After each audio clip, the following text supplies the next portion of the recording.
예, 반갑습니다. 예, 아마 오전에 하는 성경 공부가 오늘이 마지막이라 하니 부담이 더 되네요. 오늘 오전에 사람이 적을 때라는 게 저는 사실 더 좋거든요. 그런데 뭐 주님께서 또 다른 생각이 있으신 것 같습니다. 그래서 아침에 하는 오전 성경 공부를 좀 더 충실히 준비를 해서 아마 오후에 하라고 하시는 것 같습니다. 저번 시간에는 저희가 교회에 대한 교리 그 중에서 이제 말씀 들으셨고요. 오늘은 영적인 선물 1, 2, 3입니다. 영적인 선물이 1, 2, 3가 나오는 게 영적인 선물이 많죠. 예, 굉장히 많습니다. 보통 성경에서 말하는 영적인 선물은 우리가 병 고치는 은사, 기적 이런 것만 생각하는데 한 18가지에서 한 20가지 정도 말씀하고 계십니다. 거기에 대해서 어떻게 성경적으로는 말씀하고 있는지를 이제 알아보고자 합니다. 오늘 말씀은 거의 고린도전서 12장에서 머뭅니다. 12장 그냥 펼쳐놓으시면 거기서 처음이고 끝이고 중간이고 다입니다. 12장 잠깐 보시면 됩니다. 고린도전서 12장 1절에서 7절까지 한번 읽어보실까요? 고린도전서 12장입니다. 영적인 선물이라 그러면 되게 대단한 것 같죠. 영어로는 카리스마라고 한답니다. 영적인 선물, 은사. 이게 어디서 어원이 됐는가 하면 카리스라는 말에서 어원이 됐다는데, 카리스는 은혜라는 말이라는 것입니다. 그리고 은혜로 주는 선물이 은사라는 겁니다. 옛날에 왕이 선사를 했죠. 은혜로 주는 선물을 백성에게 선사하는 건데, 주님께 우리가 받은 것, 그것이 이제 은사라고 하는 겁니다. 요즘에는 좀 그게 말이 변질이 돼서 은사주의자들 이렇게 하면 되게 이상한 랄랄라 룰룰루 이런 말하면서, 아니면 병 고치거나 뭐 사람 툭 치면 넘어가는 이런 걸 이게 보통 이야기하고 있는데, 아니면 기복주의자들처럼 우리 교회 와서 기도하면 부자 됩니다, 뭐 이런 걸 은사주의자라고 이야기하는데, 사실은 그게 아닙니다. 은사는 우리 모두가 다 받은 것이기 때문에 알고 보면 우리 모두가 다 은사주의자라고 할 수 있습니다. 은혜를 받은 사람들이니까요. 근데 정확한 그 은사란 의미가 뭔지를, 영적인 선물이 뭔지를 좀 찾아보시겠습니다. 고린도전서 12장 보시면 앞에 제목에 영적 선물이라고 나와 있죠. 영적 선물이 뭔지 보겠습니다. 1절부터 7절까지 먼저 한번 읽어보시겠습니다. 같이 읽으시겠습니다. 형제들아, 이제 나는 영적 선물들에 관하여 너희가 모르기를 원치 아니하노라. 너희가 아는 바와 같이 너희는 이방인들로서 이 말 못하는 우상들에게 이끌림을 받은 대로 끌려갔느니라. 그러므로 내가 너희에게 이것을 주어 깨닫게 하노라. 즉 하나님의 영으로 말미암아 말하는 자는 아무도 예수님을 저주받은 자라 하지 아니하며, 또 성령님으로 말미암지 않고서는 아무도 예수님을 주라고 말할 수 없느니라. 한편 선물들은 여러 가지나 같은 성령이시고, 섬김의 직무들은 다르나 같은 주시며, 활동들은 여러 가지나 모든 것 안에서 모든 것을 행하시는 같은 하나님이 계시느니라. 그러나 각 사람에게 성령의 나타나심이 주어진 것은 그것으로 모두가 유익을 얻게 하려 함이라. 아멘. 우리는 저번 시간에 그 주일 예배 모임에서 성령의 하나됨, 그리고 우리 수련회에서 성령의 하나됨, 우리 교회가 하나됨을 추구한다는 것을 배웠고 말씀 들었고 실제로 행동을 했습니다. 성령은 예수님의 몸은, 그리고 하나님을 추구를 하죠. 하나님을 추구하죠. 우리는 예수님께서 하나이시고 하나님과 하나이시니까요.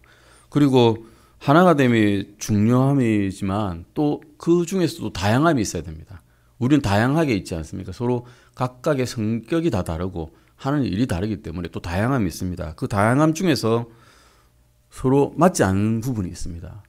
그러면서 또 그 다양한 사람들이 성숙해 가면서 서로 맞춰갑니다. 이것이 이제 교회가 돼가는 과정이란 겁니다. 교회는 됐는데 하나님을 아는데 다양한 걸 인정하지 못하겠다. 똑같이 말을 하지 않느냐, 왜 너희는. 이렇게 하면 안 되는 겁니다. 서로 다양하면서 그 다양을 인정하면서 각각의 직무를 수행하면서 그 안에서 서로 성숙해 나가는 것. 그것을 이제 말씀하고 있는 것입니다. 여기서도 말씀하고 계시죠. 이게 선물은 여러 가지고 성령은 같다는 거죠. 직무는 다르지만 주님은 같습니다. 활동은 여러 가지나 모든 것을 행하시는 하나님은 같으시죠. 7절 보시면 성령의 나타나심을 준다라고 되어 있는데, 이 성령의 나타나심을 잘못 이해하고 잘못 번역을 해가지고 이게 은사주의자들이 이제 방언하는 것이 성령의 나타나십니다. 라고 이야기를 합니다. 흔히 은사주의자들은 방언하지 않으면 구원 못 받았어요. 이렇게 이야기하거든요. 왜냐하면 성령의 나타나심을 너희는 보이지 않는구나 라고 이야기를 해버리는 거죠. 그렇게 이해를 해봤기 때문에 잘못된 건데요. 각 성물의 특징을 먼저 살펴보기 전에 먼저 기억해야 될 것은 그리스도의 몸인 교회에 속한 그리스도인들은 성령님으로부터 일단 선물을 받았다는 겁니다. 다른 사람에게 받은 거 아닙니다. 목사님에게 우리가 어떤 선물을 받아가지고 어떤 직위를 행하고 있는 건 아닙니다. 성령님께서 은혜를 주셔가지고 그것으로 선물을 받아서 우리가 일을 하는 것인데 선물을 받는 이유가 7절에 나와 있습니다. 뭐라고 되어 있을까요? 그러나 각 사람에게 성령의 나타나심이 주어진 것은 밑에 뭐라고 적혀 있습니까? 그것으로 모두가 유익을 얻게 하려 함입니다. 예, 방언을 하는 사람들을 보시면 스스로 높아지는 경향이 있습니다. 나는 방언을 한다. 너희는 난 못하구나. 내가 너희보다 좀 우월하구나. 라고 생각을 하고 그렇게 행동을 하게 됩니다. 그런데 방언을 하는 사람들의 이렇게 은사주의자들은 그렇게 이야기하는데 실제로 모든 선물들, 주님께서 주신 모든 선물들, 완전한 선물들은 모든 사람을 위해 쓰라는 겁니다. 나를 위해 쓰는 게 아니라. 모든 사람의 유익을 위해서 받은 것이란 거죠. 우리 자신을 위해서가 아니라 서로를 위해서 사용하도록 성령님께서 선물을 주신 겁니다. 선물을 사용함으로써 보이지 않는 성령님께서 다른 사람들에게 보일 수 있도록 드러내 주신다는 것이죠. 이것을 이해해야 됩니다. 우리의 옛사람이나 옛성품이나 육신은 자기만을 위합니다. 실제로 그렇습니다. 그러나 우리의 새사람, 새성품, 새영은 다른 사람을 유익을 위해서 나 자신을 부인하려는 성향을 가지고 있습니다. 어떤 사람 안에 성령님께서 거하시는지 아니신지 그걸 보려면 어떻게 보는가 하면 그 사람이 찬양을 잘한다고 해서 성령님이 거하시는 것도 아니고 설교를 잘해서 또는 효과적으로 일을 잘해서 성령님께서 거하신다라고 생각할 수가 없습니다. 단지 잘하든 못하든 다른 사람을 위해서 그 선물을 성령님의 선물을 사용하고 있느냐 아니냐를 보시면 성령님께서 내주하시는지 안 하시는지를 알 수 있다는 것입니다. 성령님으로 충만한 사람은 다른 사람을 위해서 일합니다. 우리 자신은 자신이 받은 선물을 가지고 서로의 유익을 위해서 서로 섬기게 되면 그것이 성령님을 드러내게 된다. 그것이 성령님의 나타나심을 말하는 것입니다. 방언을 말한다고 성령님의 나타나심을 보이는 게 아니라 다른 사람을 위해서 일을 한다. 이것을 보시면 이것이 성령님의 나타나심이구나. 그런 것을 알 수 있다는 겁니다. 근데 보통 구원받지 않은 사람들은 자신을 위해서 일하죠. 당연히 그렇게 일을 해야 됩니다. 근데 구원받은 사람들도 자신을 위해 살아갑니다. 안타깝게도. 왜냐하면 육신적이기 때문입니다.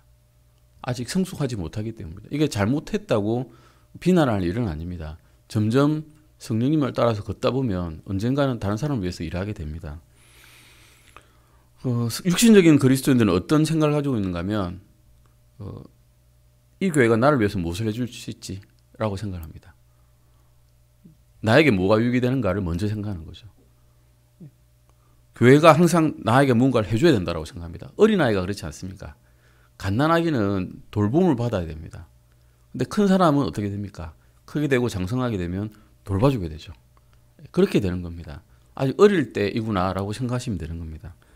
육신적인 그리스도는 그렇다는 것입니다. 그런데 장성하게 되면 이렇게 생각하게 됩니다. 하나님께서 우리를 위해서 자신의 아들을 주셨구나. 예수님께서는 우리를 위해서 자신의 생명을 버리셨구나. 그렇게 된다면 우리 안에 계신 성령님께서는 다른 사람을 위해서 일하라고 우리에게 말씀하시는구나라고 깨닫게 됩니다. 4절 잠깐 보시면 이렇게 되어 있습니다. 한편 선물들은 여러 가지나 같은 성령이시고 라고 되어 있죠.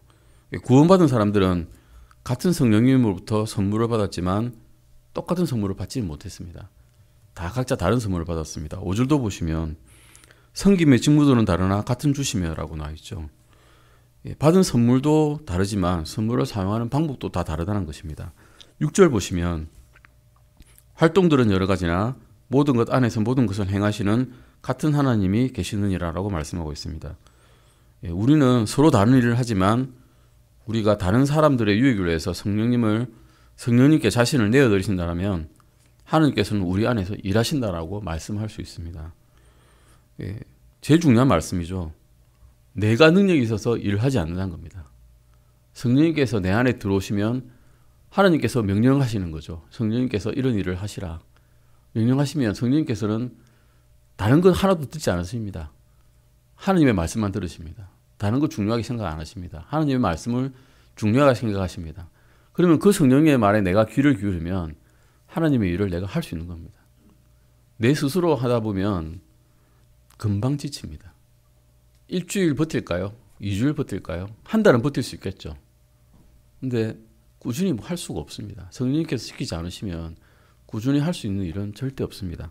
특히 나를 위한 일이 아니라 남을 위한 일이기 때문에 그렇습니다. 인간의 본성은 나를 위하는 겁니다. 남을 위하는 게 아니라. 본성과 어긋나는 일을 사람이 할 수 있습니까? 할 수가 없는 겁니다. 성령님께서 시키시고 우리 자신이 그 성령님께 굴복해야만이 이 일을 꾸준히 할 수 있는 것입니다. 우리가 타고난 본성으로서는 할 수도 없고 할 능력도 없는, 하고자 싶은 의지도 없는 그런 일들을 이제 하게 될 수 있는 겁니다. 그러므로 우리는 능력 없음을 고백하고 하나님께서 원하시는 일, 우리의 능력이 아니라 우리를 주님께 내어드림으로써 그런 일을 할 수 있다는 겁니다. 우리는 각자 다양한 방법과 선물로서 서로를 섬기고 주님을 섬깁니다. 그 목적이 아까 말씀하셨죠. 7절에 그것으로 모두가 유익을 얻게 하기 위해서입니다. 모두가 유익을 얻게 되는 겁니다. 내가 유익을 얻는 게 아니라 다른 사람이 유익을 얻게 하기 위해서 우리는 이런 일들을 하는 것입니다. 각 목사님들마다 설교 방식이 다르시죠. 다 다르십니다. 우리가 흔히 아는 어떤 목사님은 열렬하게 아주 화를 내면서 설교를 하시고, 어떤 목사님은 재미있게 웃겨가면서 말씀 전하십니다. 어떤 목사님은 지식을 기반으로 아주 지혜롭게 논리적으로 파헤쳐가면서 말씀을 전하시죠. 근데 그 목적이 뭡니까? 딱 한 가지밖에 없습니다. 예수님을 모르는 사람에게 예수님을 가르치는 것뿐입니다. 어떤 방식으로 가든 간에 성령님께서 원하시는 건 딱 그밖에 없을 것입니다. 모르는 사람에게 예수님을 알게 하는 것, 그것입니다. 성경을 모르는 사람에게 성경을 가르치는 것, 어떤 방식으로든 간에 재밌게 하든 무섭게 하든 어떤 방식으로든 간에 그 목사님께 주신 은사대로 가르치는 것이죠. 나는 해보지 않아서 못해요. 나는 경험이 없어서 도저히 하나님을 섬길 수 없습니다. 라고 말씀할 수 있습니다. 저도 그랬거든요. 도저히 저는 능력이 없습니다. 이거 할 능력이 없어서 감당할 수가 없습니다. 매주마다 드는 생각이 사실 그겁니다. 능력이 없는데 내가 어떻게 지금까지 하고 있을까? 난 지식도 별로 없고 기도도 잘 못하고 다른 사람 잘 돌보지도 못하는데 어떻게 일을 하고 있을까? 그냥 하나님께서 하시는 것 같습니다. 이 일을 해봐라. 그럼 내가 도와줄게 하시는 것 같습니다. 은사주의자라는 말씀 아까 말씀드렸지만 8절 잠깐 보실까요? 8절 보겠습니다. 같이 보시겠습니다.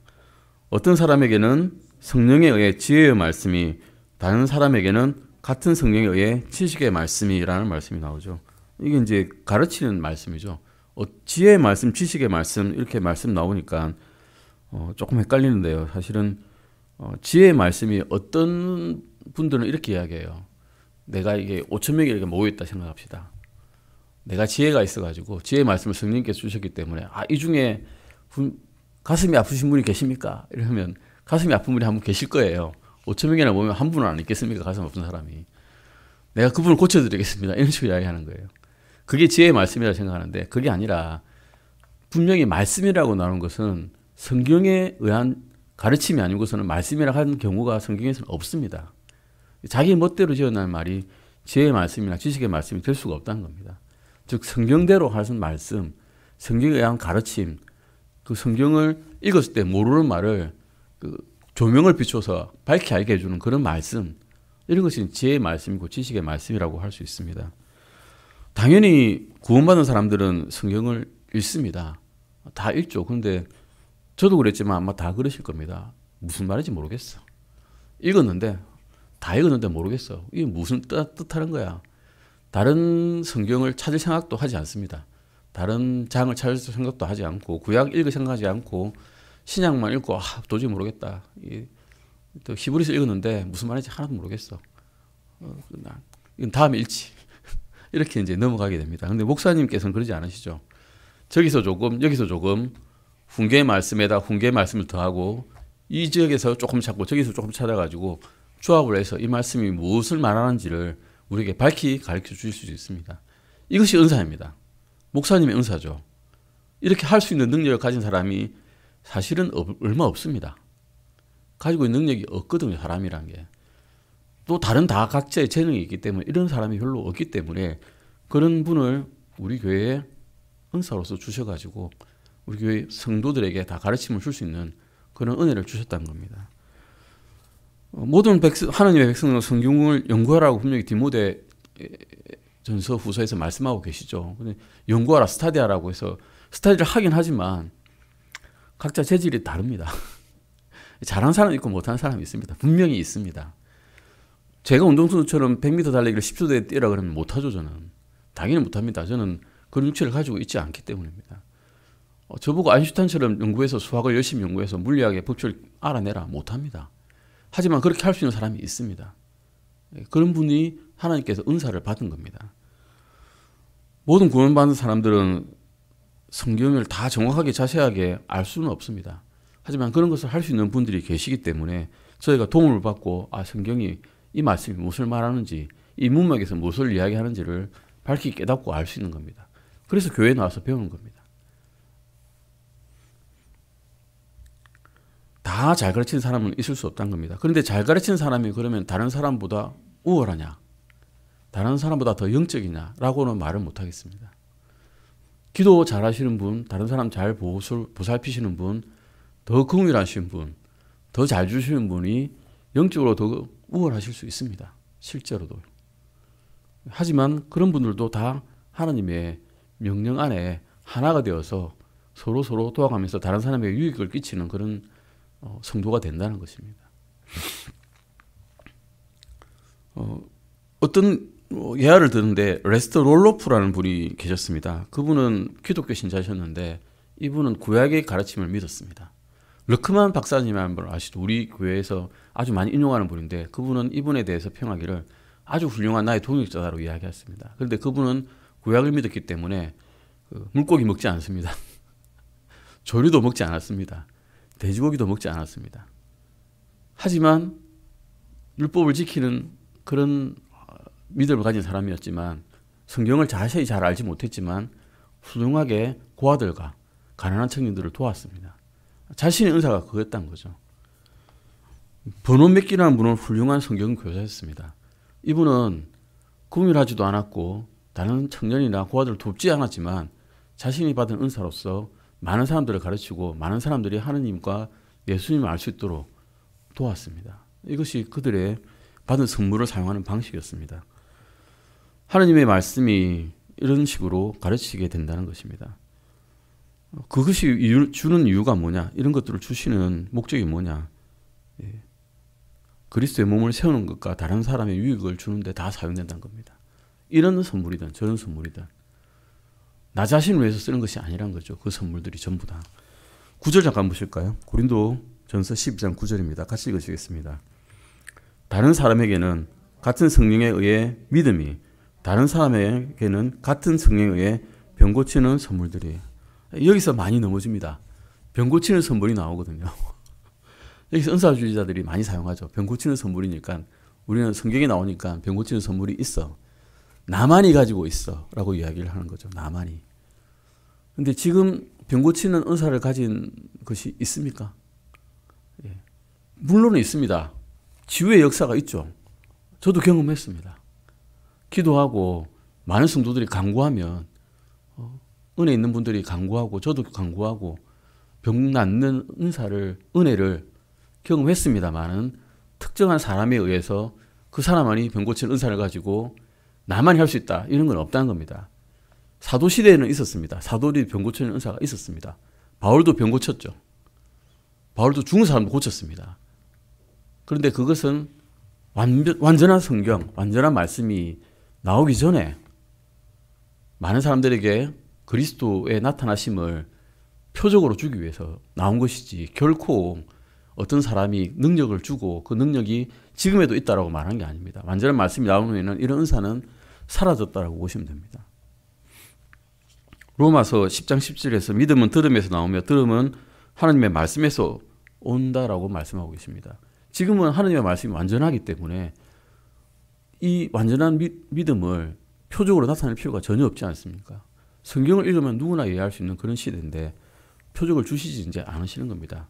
바울조차도 그의 말년에는 자기 병조차 고치지 못했고 자기 같이 친한 동역자의 병도 고치지 못했습니다. 그때는 이미 완전한 말씀이 주셨기 때문입니다.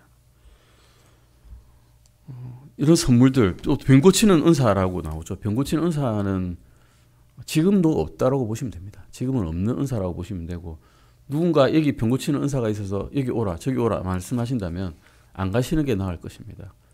예전에 저희 동네 주변에 병 고치는 교회가 있다라고 유인물을 돌리는 교회가 있더라고요. 지금 그 교회 이름도 없습니다. 흔적도 없이 사라졌습니다. 만약에 저에게 그런 병 고치는 은사가 있다면 저는 공짜로 고칠 수 있겠죠. 아니면 떼돈을 벌든지 둘 중에 하나 할 겁니다. 완전 사기꾼이든지 자신의 주장하는 사이비 교주든지 그럴 것입니다. 그리고 다른 말씀들도 있죠. 고린도전서 12장 10절 보실까요? 12절 10절입니다. 고린도전서 12장 10절입니다. 다른 사람에게는 기적들 행함이, 다른 사람들에게는 대언함이, 다른 사람에게는 영들 분별함이, 다른 사람에게는 여러 종류의 타 언어들이, 다른 사람에게는 타 언어 통역함이 주어졌으나 라고 말씀하고 있습니다. 여기 나오죠. 기적, 대언, 영들 분별, 타 언어들, 다른 언어 번역. 여기서 있는 것도 있고 없는 것도 있습니다. 지금 시대에. 기적이 있습니까? 기적은 일어납니다만 기적을 행하는 사람은 없습니다. 행하신다면 하나님께서 특별히 은혜를 주시거나 하나님께서 특별히 필요하시다고 생각될 때는 기적을 주실 수 있습니다만 기적이 없다라고 말하는 건 아니지만 기적을 행하는 사람은 없습니다. 사도들처럼. 사람에게 주어진 능력이 아니기 때문입니다. 대언의 말씀이 여기 있습니다. 그런데 하나님께서 직통으로 내가 지금 말씀을 받고 말한다. 이거 없습니다. 하나님의 말씀이 있을 뿐입니다. 완전한 말씀이. 영들 분별할 수 있습니다. 예. 이거 다 성령 받으셨으니까 같은 영을 분별할 수 있겠죠. 타 언어들 외국어 하는 사람 있죠. 예. 외국어는 할 수 있습니다. 방언은 현재 하는 사람은 없다라고 보시면 될 것 같습니다. 통역은 우리 하죠. 예. 영어 잘하시는 분은 번역해가지고 한국어로 말씀하실 수 있습니다. 하지만 방언한다. 이거는 저희가 인정할 수 없는 그런 은사입니다. 에베소서 4장 보실까요? 어떤 은사를 주셨습니다. 에베소서 4장에 보시면 기적, 대언, 영어 분별, 단어들 통역을 기억하면서 에베소서 4장 7절, 8절 보시겠습니다. 에베소서 4장 7절, 8절입니다. 에베소서에도 교회에 주신 은사들을 말씀하고 있습니다. 어떤 말씀을 주셨는지 보겠습니다. 에베소서 4장 7절 8절입니다. 같이 한번 읽어보실까요? 그러나 그분께서 우리 각 사람에게 그리스도의 선물의 분량대로 은혜를 주셨나니 그러므로 그분께서 이르시기를 그분께서 높은 곳으로 올라가실 때에 포로로 잡힌 자들을 포로로 이끄시고 사람들에게 선물을 주셨도다 하시느니라. 선물을 주셨다고 하시죠. 어떤 선물을 주셨는지 볼까요? 11절 보시겠습니다. 그분께서 어떤 사람들은 사도로, 어떤 사람들은 대언자로, 어떤 사람들은 복음 전도자로, 어떤 사람들은 목사 겸 교사로 주셨으니. 자, 여기에 기적과 대언과 영들 분별과 단어들과 통역이 나옵니까? 나오지 않으시죠? 나오지 않습니다. 선물을 주셨는데 그게 별로 중요하지 않게 생각하시는 겁니다. 이제 주셨는데 뭘 주셨냐? 사도로 주셨고 지금 사도 없죠. 이건 사도는 지금 없는 직이고요. 대언자는 주셨습니다. 대언이라는 말은 앞에 나와서 선포한다는 겁니다. 목사님 앞에 나와서 선포하지 않습니까? 하나님의 말씀을. 직통 계시가 아니라 완전한 말씀을 선포하는 겁니다. 복음 전도자 있죠. 복음 전도해야 사람이 하나님의 말씀을 듣죠. 예수님이 어떤 분이신지 알 수 있죠. 그 다음에 목사 겸 교사를 주셨습니다. 목사 겸 교사가 계시니까 우리가 배움을 받고 가르침을 받고 예수님에 대해서 좀 더 알 수 있는 거 아니겠습니까? 이렇게 주신 이유는 이것들이 그리스도의 몸을 세우는 데 필요하기 때문입니다. 앞에 말씀드린 기적이나 대언이나 영들 분별이나 단어들이나 통역을 말씀하지 않으시는 이유는 이것들은 자신을 세우는 데 도움이 되기 때문입니다. 내 자신을 세우는 데는 도움이 되는데 교회를 세우는 데는 도움이 되지 않기 때문에 에베소서에서는 이렇게 중요한 말씀을 하고 있는 겁니다. 기적이나 표적은 유대인들이 예수 그리스도를 믿는 데까지는 인도해 줬습니다. 그런데 그리스도의 몸을 세우는 데는 역할을 했을까요? 역할을 하지 못합니다. 이 사람이 대단한 사람이라는 걸 알겠는데 기적을 행하니까 그것만 따르는 겁니다. 그 사람을 따르는 겁니다. 예수님을 따르는 게 아니라. 하나님을 따르는 게 아니라 그 사람을 따르게 돼버리는 거죠. 이런 것은 고린도 교회에서 흔했던 일입니다. 많은 은사를 주셨습니다. 기적들도 주셨고 표적들도 주셨고 방언도 주셨고 병들 고침도 주셨는데 그 사람들이 교회에 들어와서 하는 게 뭔가 하면 여러 나라 언어로 떠들면서 내가 잘났다 이런 말만 하면서 교회를 세우지 못한 겁니다. 그래서 바울이 고린도전서를 쓴 겁니다. 타 언어들이 이런 선물들이 영적 성장으로 인도하는 게 아니란 겁니다. 유대인들은 그러한 것을 통해서 예수 그리스도를 믿게 되었지만 교회는 오히려 혼란하게 되어버렸습니다. 은사주의자들이 구원을 못 받았던 게 아니라 은사주의자들이 관심을 갖고 있는 것은 내 육신하고 그리고 이 세상의 번영에 대한 것뿐입니다. 내가 건강하지만 건강하다고 영적으로 성장될까요? 그러지 않습니다. 내가 부자라고 해서 영적으로 성장될까요? 오히려 세상의 다른 것에 더 관심을 쏟을 뿐입니다. 예수님께 집중해야 될 게 오히려 분산돼 버리는 겁니다. 다른 성도들에게 도와줘야 되는데 내 자신의 부에 취해서 흔들려 버리는 뿐입니다. 내 건강에 취해서 육체적인 활동을 하러 밖에 나갈 뿐인 것입니다. 로마서 12장 보실까요? 로마서 12장 4절에서 8절입니다. 로마서 12장 4절에서 8절입니다.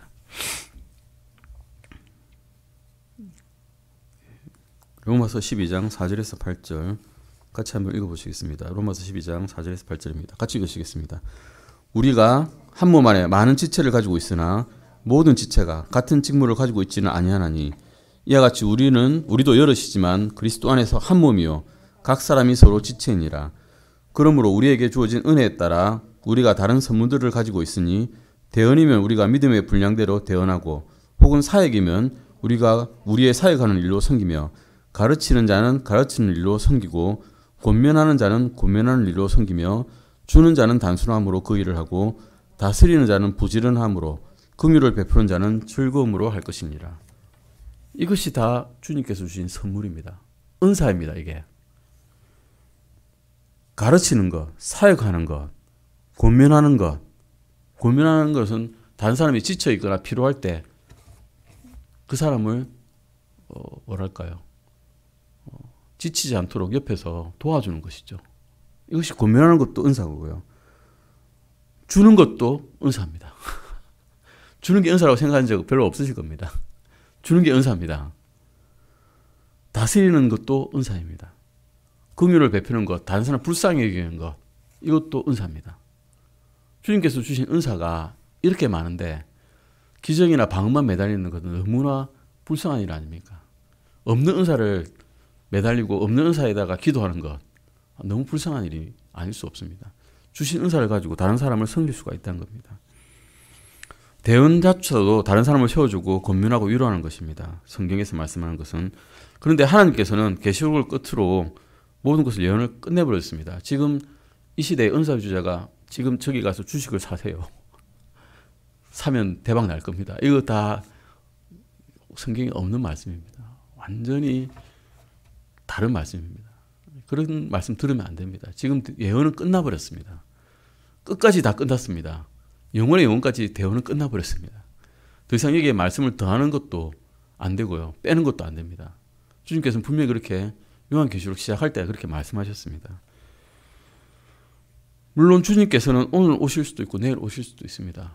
목사님께서도 아마 그렇게 생각하실 거예요. 주님 오늘 오실 수 있습니다. 라고 생각하실 겁니다. 그렇다고 목사님께서 그런 말씀을 하신다고 목사님께서 오늘 오실 거라고 예언한 거 아니시죠? 그렇게 우리는 생각하고 있는 겁니다. 언제 오실지 모르니까. 우리 고린도전서 12장 28절에서 30절 보실까요? 고린도전서 다시 돌아갑니다. 고린도전서 12장 28절에서 30절입니다. 28절에서 30절입니다. 같이 한번 읽어보시겠습니다. 하나님께서 교회 안에 몇 사람을 세우셨으니 첫째는 사도들이요, 둘째는 대언자들이요, 셋째는 교사들이요, 그것 다음은 기적들이요, 그 다음은 병 고치는 선물들과 돕는 것들과 다스리는 것들과 여러 가지 타 언어들이니라. 모두 사도에게느냐? 모두 대언자에게느냐? 모두 교사에게느냐? 모두 기적을 행하는 자에게느냐? 모두 병 고치는 선물들을 가지겠느냐? 모두 타 언어들을 말하겠느냐? 모두 타 통역하겠느냐? 이렇게 물어보시면 대답은 뭘까요? 아닙니다. 아닙니다. 모두 그렇게 할 수가 없는 겁니다. 지금은 병 고치는 은사도 없고 사도도 없고 다른 것 없는 것도 또 많습니다. 없는 은사도 많습니다. 하지만 각자 주신 선물들이 있습니다. 근데 모두 다 같은 일을 하는 건 아니라는 겁니다. 고린도전서 12장 31절 마지막 보실까요? 같이 읽어보시겠습니다. 오히려 가장 좋은 선물들을 간절히 사모하라. 그럼에도 내가 너에게 더욱 뛰어난 길을 보이노라. 아멘. 가장 좋은 선물들이 무엇일까요? 가장 좋은 선물들은 다 좋은 선물들인데 다른 사람들을 세워주는 선물들이 가장 좋은 선물이라고 분명히 말씀하고 계십니다. 나를 세우는 게 아니라 다른 사람을 세우는 선물들, 우리에게 주신 은사들 중에 여러 가지 그 은사들, 18가지에서 20가지 은사들 중에서 가장 좋은 선물들은 다른 사람을 세워주는 것이다 라고 말씀하고 계신 거죠. 고린도전서 14장 잠깐 보실까요? 고린도전서 14장 5절에서 6절입니다. 14장 5절에서 6절입니다. 같이 한번 읽어보실까요? 14장 5절에서 6절입니다. 같이 읽으시겠습니다. 나는 너희가 다 타 언어들로 말하기를 원하되 특별히 대언하기를 원하노니 타 언어들로 말하는 자가 통역하여 교회가 세움을 받게 하지 아니하면 대언하는 자가 그보다 더 크니라. 형제들아, 이제 내가 너희에게 가서 타 언어들로 말하고 계시나 지식이나 대언하는 것이나 교리로 너희에게 말하지 아니하면 너희에게 무슨 유익을 끼치겠느냐. 바울은 언어를 많이 알았습니다.